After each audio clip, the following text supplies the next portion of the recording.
So, welcome everyone. It's 3 o'clock and it's early from some of our colleagues at the other side of close to the Atlantic.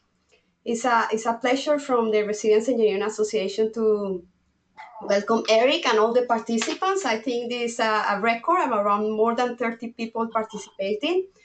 And this is really an informal talk where we are very fortunate to share knowledge and experience. So we talked with Erik before this, and Erik will discuss the questions, but everyone it will be invited to comment on the questions. It's more like informative talk. We have received a lot of questions from all around the world, and we did an ETO here and prioritizing a selection of questions. So I can take the blame for not taking all the questions, but we would like to focus on a good discussion. So to inform you, we are going to record this session, so people that cannot attend can participate, can hear what happened and participate later on. So it's really informal questions, informal discussion. So please, the way that we will run is that I would like to introduce Professor Erik Hollnagel. As you see, he has been a contributor and one of the founders of Resilience Engineering. In the last symposium, he has the presentation that we have the Resilience Engineering Association at the beginning, and the current from the Kalmar. We have a lot of people interested in resilience engineering, and we have a lot of publications in the form of books and inspiration to journal articles and methods and practices. Let me see. I'm not trying now. It's not working. My computer. Here, yeah. So the idea is really this to share knowledge and experiences, and you have. I will kindly ask you that we all mute our microphones when Erik is discussing, and then when you are interacting, you can either put a note in the chat that we can share to the entire audience. You can connect both through your computer or by telephone. So we are recording the session, and then we start with the first question. Erik, is that okay? You want to say something, Erik?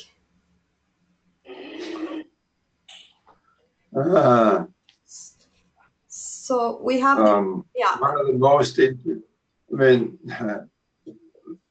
maybe I will answer the question. What are the most interesting applications of resilience engineering?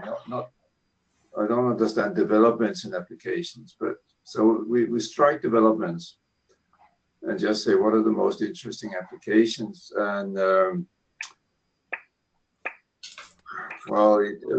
to me, the most interesting ones are always the ones that we hadn't thought of or hadn't considered, sort of new ways of looking at it. I don't have any kind of knowledge of how many applications there are, because there is no repository that lists them as far as I know. So I only know what I stumbled into, what people talk to me about, and I think that the applications that perhaps the most fascinating to me was some work I did with the Japanese Space Agency, and they claim to have developed a resilient way of using the engines on launchers. And even shared that with NASA. So I saw a presentation last year with resilient space launcher, resilient launcher. So that was interesting, because that was purely a technical issue. I mean, no people. It's how you organize, how you arrange the engines, the thrusters on a spacecraft. To make, because the problem is you can't just have a spare thruster. It's redundant. It's too expensive. It's a waste of time and money. So you need to reorganize the way you use the thruster, so you their capacity. They use resilience engineering to do that. Don't ask me how. But they said they did, and I said NASA saw it and liked it. So I think to me that's one of the most interesting applications. Otherwise, we see it everywhere as you want to. We have in healthcare that we have 5 books by now, and we're writing book number 6, so there's been a lot of uptake there in many different ways, and we have the ideas applied in industries across the globe, and from mining to space, basically, from underground to high up in space. So I think that's what I want to say about that. Yeah. Sorry, we are having some feedback from some microphones. So if you can mute, I send a private message. So you can mute when Erik is talking or when we are talking. So it will be better for everyone. Erik, what on the NASA application on the application? Sorry, with the Japanese application and space. What was the interesting thing? Yes, I can do that. I can't find the details now. It was something that was presented maybe this year at the or last year at the meeting, but there was something I've been told several years ago. So it's I can try and dig out the details. This is just from memory. I haven't really prepared for this. I'm just trying to be resilient. Okay, very good. I wonder if there is also people in the audience that we would like to share some interesting applications of resilience engineering. That would be nice.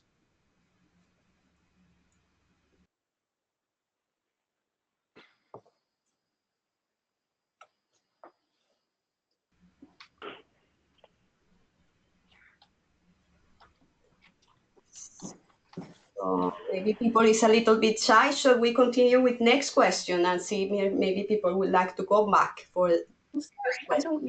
Sorry. Somebody wants to talk? Sorry.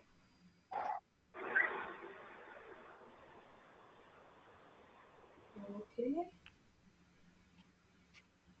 Okay, let's move to the next one. Hi. Hi, Bob. Hello, Eric. This is Pedro. Sorry, I'm getting a noisy place.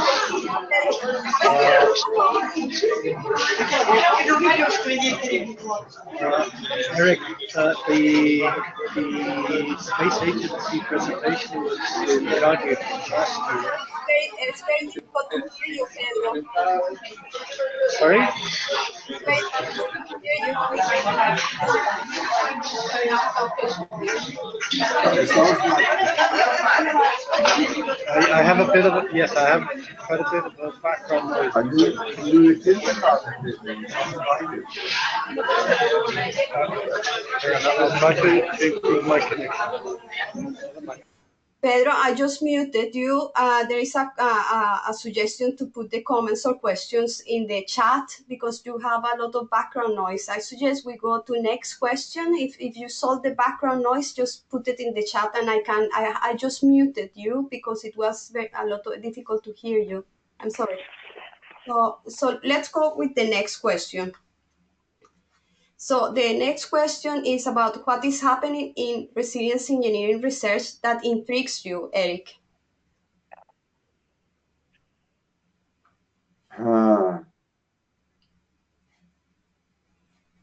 That's difficult. Well, it's partly difficult because from my personal standpoint, I see myself as being more involved in what I call safety 2 than in resilience engineering as such. And I mean, I've thought about this. Actually, I lied when I said I hadn't prepared. I thought about it, and I thought about the term resilience engineering, and I think, and I'm sure they looks like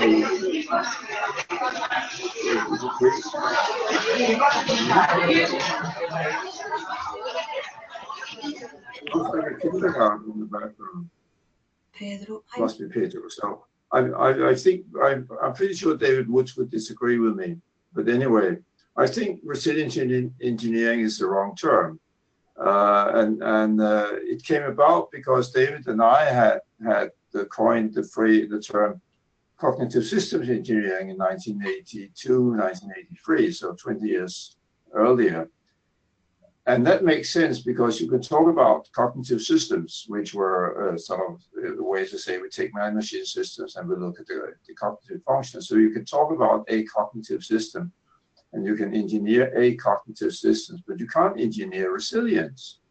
So I think in retrospect, we should have called it resilient systems engineering, because you can engineer resilient systems, but you can't engineer resilience. So the question would be, what's happening in resilient systems engineering or in development of resilient systems that intrigues me? I'm sorry to say, what intrigues me most is that people seem to be stuck in the old ways of thinking and find it very hard to move away from that. And that's when I talk to not so much to researchers, but to industries. But I don't really see any innovation, and actually I don't think there's much need of innovation in the science as such. I think the need of innovation is in the applications, and that's where we should put our efforts. So that was not a good answer, but that's all I can say. Yes, but you mentioned safety tool, and if we put what is happening in safety tool related to research and applications, that intrigues you as a follow. Well, I mean, what happens in relation to applications, I find very intriguing. As I said before, whether you call it resilient systems engineering or safety tool or whatever. I mean, there's a lot of applications of the ideas. Trying to or acknowledging that it's important to look at how things go well and trying to understand that, and this has been applied increasingly. So I think that's great. To me, it's, as I said, it's not so much about research, because really, to put it bluntly, it's really an issue of what do we look at, and we should realize that it's not enough to look at things that go wrong. We should look at the other side of the coin, which we, by the way, we said in the first book, where I think in the first chapter, Dave and I wrote that successes are the flip side of failures, or maybe we wrote failures are the flip side of successes. But basically, we should look at the other side of the coin. That doesn't take much research, that just takes common sense. But common sense is sometimes very hard to introduce in systems and organizations that for decades have been accustomed to the classical view of safety and risk on only looking at things that go wrong. So to me, it's not so much, if it's research, I think we should do research on methods, not on concepts. The concepts are there, and the concepts are very simple, but the methods we need to develop and make them useful. Thank you, Erik. So I think that is very appropriate to go to the next question. There is a comment from Lars also here. Lars, you want to share I don't think we will have feedback from your mic. You put your text in Swedish. Erik and myself can read it, but would you like to explain that? Lars asks me. Lars. Can you show it to me? Yeah, his text is in the chat. I can. Sorry. No, that was not actually a question. It was a comment to Margareta. I sent it to you by accident. Sorry for that. Oh, okay. Do you want to comment this chat now or not? No, not necessary. Okay, Lars. So we can continue with the next question that is very much in relation to the comments that has Erik before. So we have the next question. I'm trying to switch me on this. So the perspective on resilience engineering are different than the old traditional view. How confident and what can we do to make this view being accepted at industry operational? And this question is from Indonesia.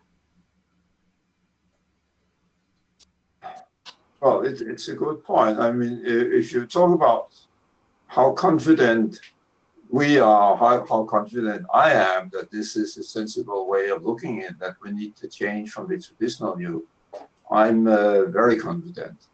I shouldn't say that, but I am actually, and I think there's a lot of evidence for that this is appreciated by people. Then when we say that, the comment I very often get, or almost always get, is that yes, we think this is the right way to go, the right way to do it, but how do we convince management about it?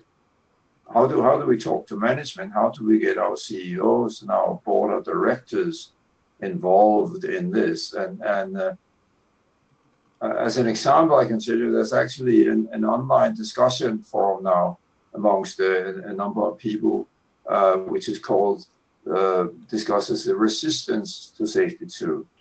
And I don't follow the discussions because I personally don't think this is a sensible discussion. But I mean, but it does represent that there are people who have learned about resilience engineering and safety 2 and find that this makes sense and try to do it. But the question is, how do we get it accepted by organizations at the higher levels? I don't know how to do that because it's. I mean, I've talked to CEOs sometimes, but they're always very busy, and understandably so. I think I can see examples that it happens, and one, I think perhaps the best example at the moment is a company called Queensland Urban Utilities in Brisbane in Australia that have adopted the view and have even produced a number of very nice videos, cartoons that illustrate how they use it. So they go out publicly and say, this is what we do, and that means it must have the backing of the management. I know American Airlines too has the backing of management, and I know other companies where it's also being sort of permeating slowly onto the management level and being accepted there. But how to get it accepted? Well, I think the best way is by doing it and by showing that it works and by showing that there's some advantages to it, because industries like to go by example, and in the case of resilience engineering, as in the case of other things I and others have been involved in, one question that we inevitably meet is, does anybody else do it? Nobody wants to be the first.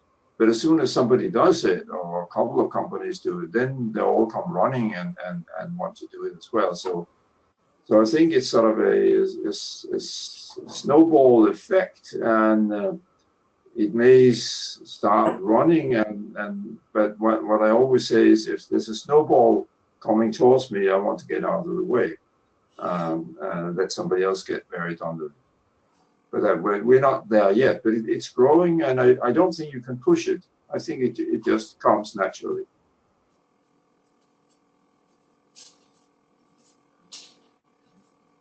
That was the end of my answer. Yes, thank you, Erik. I was muted.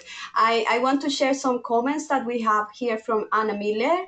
She said, mostly things go right, so actions that make things go right are so common to be invisible. And then it's a question, how do we raise the signal for things going right? And then it's a... First of all, yeah, sorry. First of all, it's not going right, it's going well. There's a difference between things that go right and things that go well. Right is sort of more absolute. Well just means that it works. Well, how do we make them more conspicuous or easy to see? Well, we just have to look at them, and it's almost paradoxical that in other fields of organizational activities, such as customer satisfaction, productivity, efficiency, sustainability, and so on, we always look at what goes well and tries to make it better. And in other fields of activities, such as sports, people look I mean, that's a famous example of sports. People look at what go well and try to learn from what others do well and what they did well themselves. It's only in safety that we have locked ourselves into this belief that if you only look at what goes wrong and eliminate that, then everything will go well, which of course is not logical. And so I think it's the example I use now when I talk to people is everybody have a day at work sometimes, every now and then, when they think everything is going really well today. It's a good day at work and everything is working fine. And the question is, what is it that you notice that you make you say that? Because if you notice that and then start to think about it, then you have your indicators or your signs or your metrics or whatever for what goes well. It's simply a question of we should turn our minds to look at that and try to wean ourselves away from looking at negative indicators. Thank you. So we have a comment from Shigeru. Should not be developed. A concept should not be developed, but methodology be developed with respect to this. For what? For noticing that things going well. No, we don't need to, because it's just noticing, but noticing something different. So it's not a methodology, it's a mindset that needs to change. Thank you. We need to know, because we know how to notice things and observe and count and measure and God knows what. We should just accept to ourselves that we should look at what goes well and not only what goes wrong. The methods are the same. It's just the focus that's different. And the focus is something that we have to change ourselves. So we are getting additional questions from USA, but we are prioritizing some that we already received. So Najib, I will come back to you later. So we will go through these questions that were sent now. So we have, let me just put the next question. So this is from home here. Has your view on dynamic non-events changed over the last years? Is that your question? No. No. No, it hasn't changed. Why should it change? I think it's a great term that Carl Weick came up with. The only way I think it would change is that, and as many people have pointed out, the issue is not really dynamic non-events. The issue is dynamic events. But I mean, Weick called it non-events to sort of emphasize that we shouldn't only look at what the accidents are the events and the non-accidents are the non-events. But really what we should be interested in are the non-events, and we should make the non-events the events, because that's what we're looking at, dynamic events. And that's what happens all the time, the dynamics of how organizations work, how people work, and need to understand that. So my view hasn't changed. I still think it's a great term. It's a stroke of genius to come up with that term, and I'm envious like hell that I didn't think of it myself.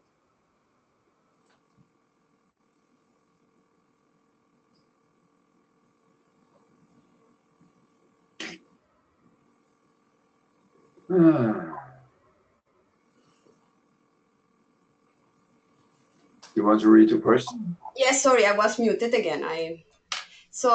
We can move to the next question. How do we create a safe space to have a conversation that shifts attribution of system failure from root causes to contributed factors without vilifying the people involved in the system failures? That's from the States.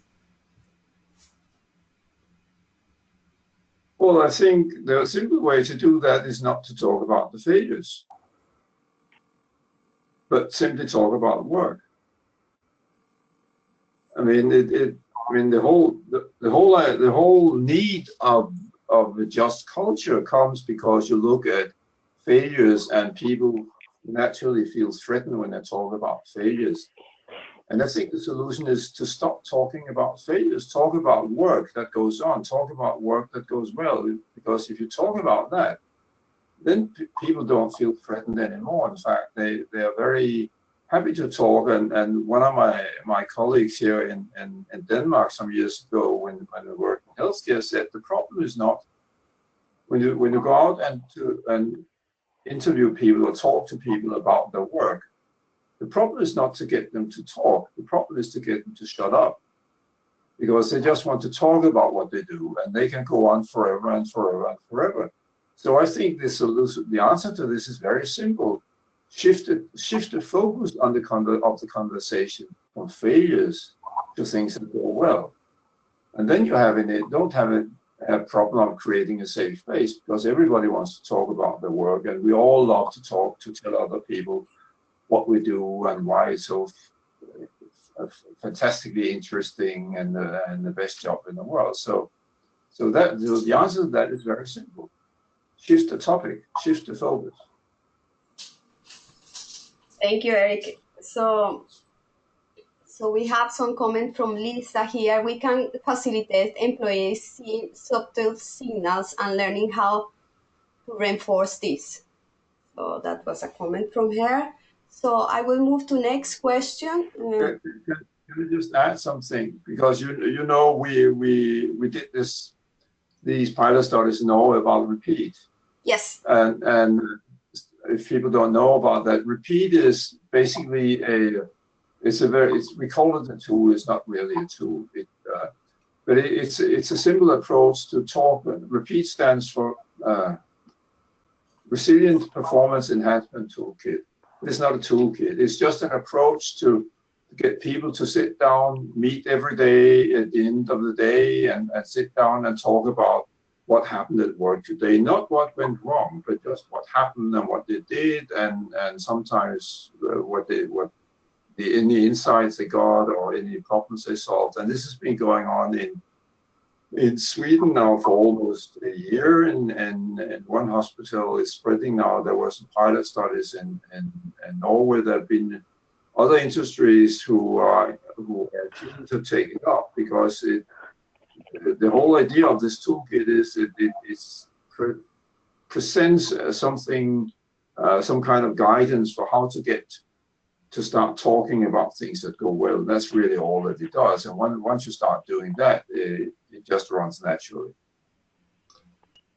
So we have here a comment from Rob Robson. I think, Rob, you can connect, because I don't think we will have problems with your mic. But here is the key is to approach these questions from a stance of humble curiosity. Yes, Rob, are you there? Yes, I don't know if you can hear me. Yes. Hi, Rob. Hi, Erik. How are you? I'm fine. Yeah, no, the question about how you create the safe space to have a conversation, and I guess I'm being a little bit pedantic and saying, well, conversation perhaps isn't the best word. We need to think about entering into a dialogue where we really suspend a lot of our own ideas so that we can hear what the others are saying. And this gets back to the work that Bill Isaacs and others at MIT have done in terms of that concept of dialogue, or the art of thinking together.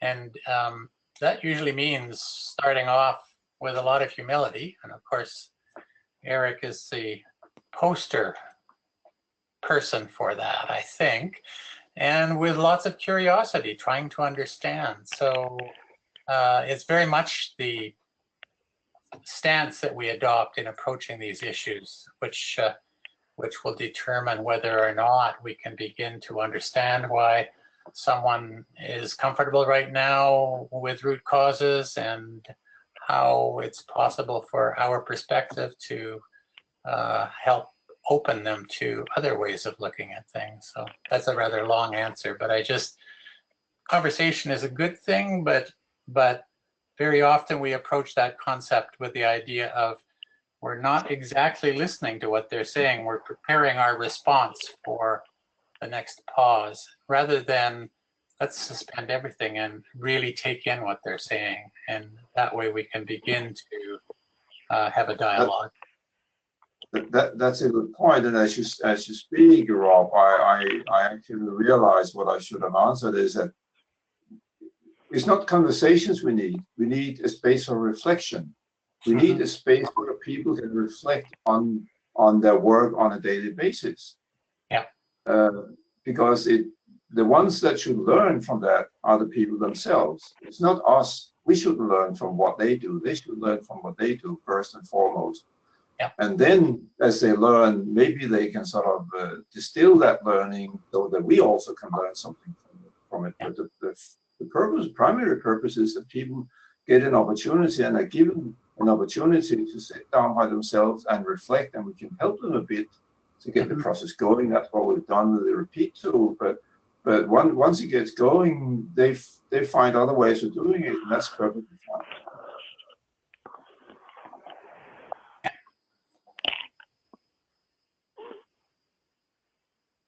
Thank you. We have also Bogomir. We have also, you want to say something? You wrote, well said, Robert. I will also offer it goes hand in hand with a perspective shift to see from the other's point of view. What does work look and feel like at the blunt end? Do you want to say something, Bogomir? Oh, thank you. No, not so much. I would just, kind of, I think that comment resonates with our project and what we're looking at is that, in addition to having that dialogue, I think you really need to understand what's going on at that blunt end and know all the pressures that are existing, in our case, with those crews. Thank you. Thank you for sharing. Sure. That's why in some sense I think reflection is a better term than conversation. Because reflection allows people to think about what they do, and then they may realize things that they normally don't see because they're too busy to get work done. Great. Okay, let's go for the next one. So here we have a question from Brazil. How can resilience concepts be used in other fields of a company besides safety? For example, for planning and control of production, for transparency of the process and continuous improvement. I'm desperately trying to guess who asked that question. Anyway, if I can change the question slightly by taking away the how. So it says, can resilience concept be used in other fields of the company besides safety? And then the answer is clearly yes. And the examples given here, planning, productivity, quality management, continuous process improvement, and so on. So I think the idea of resilient performance, and again coming back to what I said at the beginning, I think I know it's impossible to get away from using the word resilience, even when David says that resilience is a verb. What he actually means is resilience is an adjective and it's not a noun. But the idea of resilient performance, of course, it applies to every possible aspect or priority that you want to put on what an organization does. And I think the important thing, and this is some of my own work at the moment, is to say, how can we integrate that? How can we unify that? Instead of looking at safety, I mean, we all know that organizations are built up as if they consist of silos, and each silo has a specific perspective and expertise and area of responsibility, and there's very little interaction between them, and this is definitely wrong. And everybody knows it's wrong, but still nobody does anything about it. I think that's where we have to go. So the answer is, can resilient systems thinking be used in other aspects, other sides of the company's activity? Absolutely yes. How can we do it? That's not easy, but I think, as in most other cases, one starting point is to look at what do we do now and try to understand why do we do that? Why do we apply these methods? Why do we apply the PDSA, for instance, which, when you look at it, is really, sorry to say, folks, really a stupid method. But it's there. So we need to understand the history, and we need to understand what brought us to the situation we are in now. That's the only way we can ever change it. Okay, we have here a comment from Anna Miller. Anna, would you like to share your comment? Thank you. Yes. Hi, Erik. Great to hear you again. There's just a number of comments that are going through the chat at the moment. I was more responding to them as well as something that Erik said. But when we as researchers go into workplaces, we often go in as novices in the context of work. And developing, I mean, there's a gulf between the question that a researcher asks, which can sometimes be naive and I wouldn't say ignorant, but perhaps less informed, and the nuanced answers and the nuanced behaviour that you see in the workplace. And trying to bridge that gap is incredibly challenging, so that trying to develop methods and approaches to do that, I still struggle with that. It was just a comment. Thank you. No, I think it's good, and I like the term novices, but as you said, we should be intelligent novices and not naive novices. I mean, we should show we should be novices that are really interested in what people do, and are able to understand what they say. Not everything, of course, because they are specialists in their work and we aren't, but we can ask intelligent enough questions so they're not bored and put off by us. But I think that's really important. Be very humble in your attitude when you go out and talk to people. Sometimes suspending the question and just simply observing and absorbing can be helpful. When you frame the question, you come to that question from a sense of your own bias or your own assumptions about what it is you expect to see or want to see. Being able to suspend the question to allow the question to emerge out of the behaviour is I've found that a helpful way to go, and often take my junior colleagues with me and help them to try and think about it from well, what questions does the workplace present to you, rather than what are the questions that are based on your assumptions of that workplace. Can you suspend those for a little while and just look? Absolutely. I mean, the important thing in all of this is to listen to what people say. Not listen to the answers to the questions that you gave them, but to listen to what they actually say, and be able to play on that and to use that. And this is something that takes a lot of practice to do, as you know.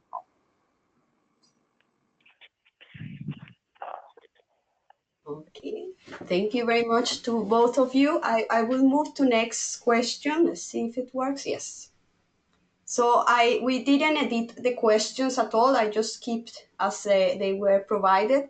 So management system based on Deming's PDCA cycle, quick QMS, SMS, etc., seem to yield very little added value, if any. What could resilience engineering propose instead of add to or replace from the prevailing management systems to better meet their particularities and challenges? That's from Belgium. Oh, okay. Well, interesting question, and as you can judge from what I said just a while ago, I obviously agree with that. I think the PDSA or PDCA cycle is first of all, when you look at it, it's not really a cycle, and secondly, it carries with it a lot of assumptions about the system that you are trying to work with that are not always met. And I think in most cases, the assumptions are downright wrong. And that's why it doesn't work. That's why it's simple-minded. That's why it's, if I can invoke two other terms that we use a lot, work as imagined, work as done, then I think we're talking about world as imagined here. The PDSA and most other methods apply or assume that the world is as imagined by the concepts that are embedded in the method, and because when we get used to using the method, we forget about these concepts and forget to ask the question whether the assumptions that are required by the method really are met in practice by the systems that we work with. If we ask that question, we will often find that the methods can't be applied. So that was the first part of the question. I think the only value they give is gives people a great sense of comfort that here's something that's easy to use and almost like a recipe, and you just follow the rule book, and then you're home safe. So what could we propose instead? Well, that comes back to the first question again. One of the very first questions, the development, the research. I think we should do a lot more research on methods. I think we do a lot more development of methods that we can use to make changes, methods for change management in complicated, complex, entangled, whatever you want to call it, in systems that are dynamic and that change. I mean, one thing that surely is a problem is that most interventions work on the assumption of these what's known as the substitution hypothesis, which means that you can substitute one part of the system, one component, one way of doing things, one procedure with another without affecting the rest of the system. And that is, I mean, as many people have said and proven and written about, that's not true. And I think we need to start from there and say, how can we change the system if the substitution hypothesis is not true? I don't have the answer. I may have an idea where the answer is, but I won't tell you now. But I think we ought to start from there. We ought to say, what is the problem really? You can't solve the problem until you know what it is. And unless we open our eyes and try to be honest about what the problems really are, we're not going to solve anything. So we have a comment from Erik, but he said it's another Erik, but private, but I assume I can share it. It says, fixing the system performance indicators can help the SMS is a question around this. So can the system performance indicator fix or contribute to improve the SMS? If you have meaningful performance indicators, yes. And if you know why they're meaningful, yes. But if you don't know why they're meaningful, if you just have inherited them because everybody else uses them, then the answer is no. Okay, let's move to next question, I suggest. It's also related to monitoring. Let's see. Oh my God. Is it important and how to monitor and maintain the resilience, ability of or level of a socio-technical system? That's from France. Then I'll answer in French. Oui. No. I think, well, I don't call it, first of all, I don't, as you probably know, so I call it the resilience potentials, or rather the potentials for resilient performance. Is it important to monitor and maintain them? Absolutely, that's why they were proposed. That's the idea of the 4 potentials for resilient performance, that these are necessary for a system, for an organization to perform in a way that is resilient, meaning that it can sustain its intended performance or functionality under expected and unexpected conditions alike. And basically what we're talking about here is managing systems. And in order to manage something, you need to know what the state is. You can't manage something unless you know what the state or what the situation is. And therefore we need to have some kind of we don't have indicators for it, but we are the best I think we can do. We have proxy measurements of the state of the system, and the resilience potentials are one suggestion for proxy measurements. And of course, if you want to manage something, you need to know where you are, you need to know where you're going, and you need to know what to do to get from where you are to where you're going. Of course, these are other important issues, but knowing where you are is essential. It means imagine yourself, you're lost in a city and want to go somewhere, but if you don't know where you are, a map is no good. You need to know your position, and it's the same with managing the performance of the system. You need to know your position, so the answer is definitely yes. Merci. It's not only important, it's indispensable. Merci, Erik. Let's go to the States again. So we have a long question. Do I need to read it? I have maybe I have it here, but I have just as I go through it. God, it's a long question. Yeah. What assumptions, axioms are invalid when we apply resilience engineering to systems? I think we split out. What assumptions, axioms are invalidated when we apply resilience engineering and other safety systems which are not safety critical? Well, first of all, I don't think, well, safety critical is a relative term. What's safety critical? What's not safety critical? I mean, and again, this is clearly safety in the classical sense of harm. So which systems cannot result in unintended harm to people at some point in time? I mean, the degree of whether it's safety critical or not safety critical, I think is it's in a sense an ethical judgment or societal judgment. But all systems can lead to harm under certain circumstances. I don't know any actions of resilience engineering, so I don't know whether they can be invalidated. I don't know what I don't really understand the question, to be honest. I don't think any assumptions are invalidated, or if we try to apply the thinking of resilient systems, that is trying to make sure that things go well to systems, even systems where safety is not the primary concern. And in fact,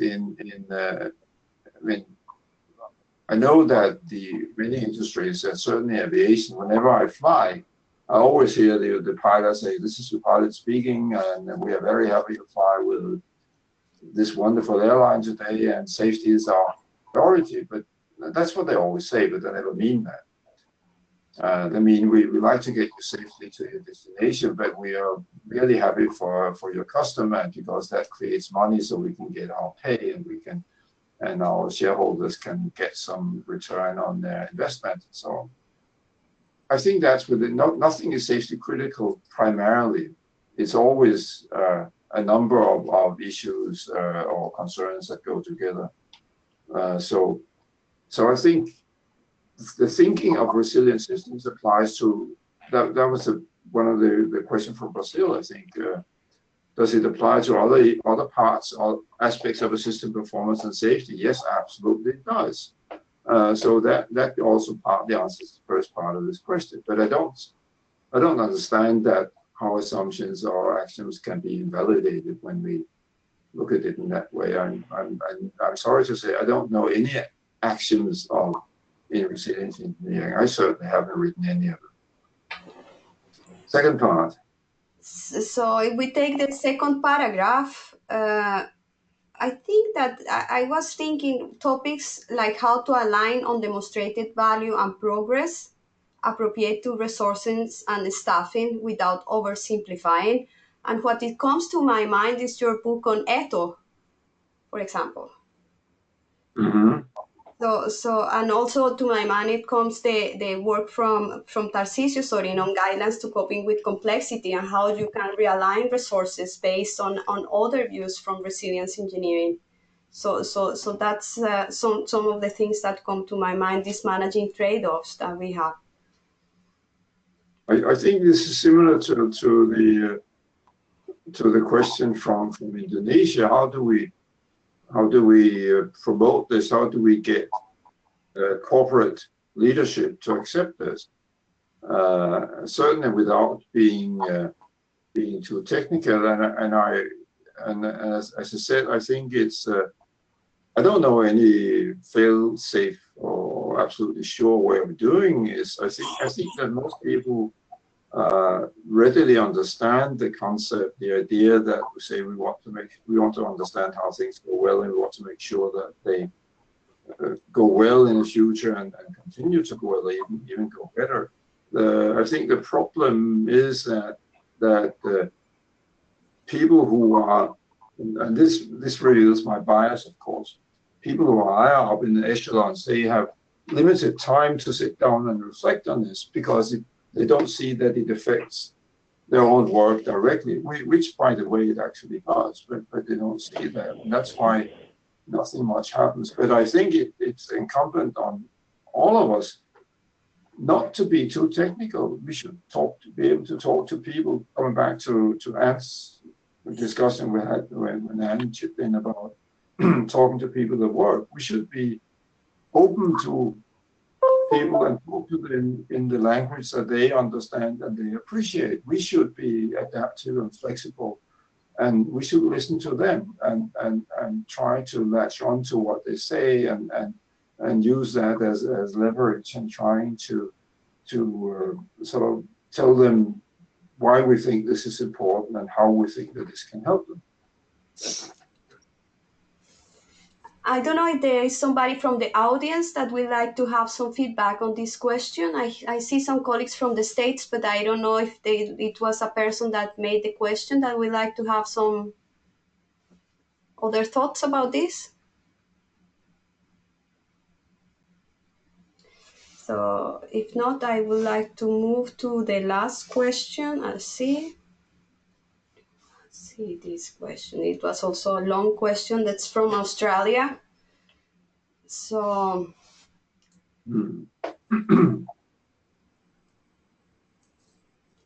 Let's see if I can find it here.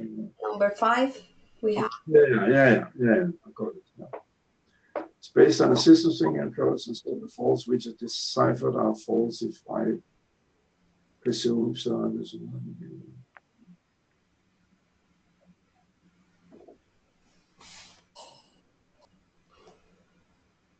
Well, first of all, again, to the first part of it, I would say I'm not interested in faults. I'm interested in how the system performs. So I'm not really going to answer that.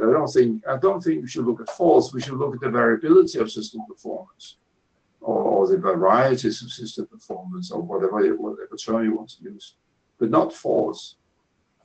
If you accept faults, then you're limiting yourself to the classical perception of safety, which is what resilience engineering, when we had the first discussions in 2004, when they proposed the term a couple of years earlier, really was trying to offer an alternative too. So we shouldn't fall back into the pre-resilience engineering types of thinking.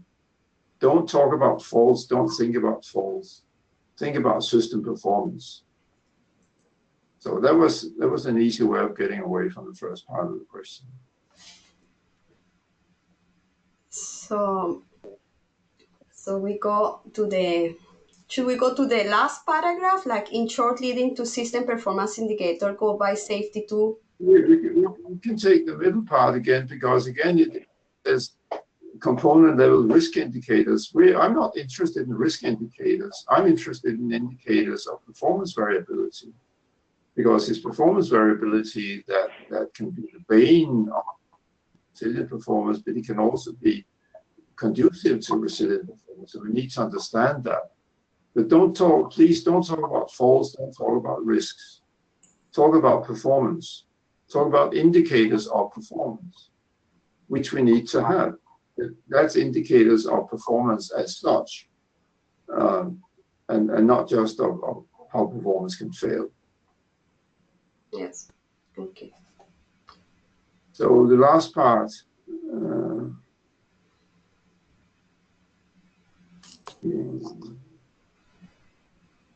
that's I think I can see another misconception there, that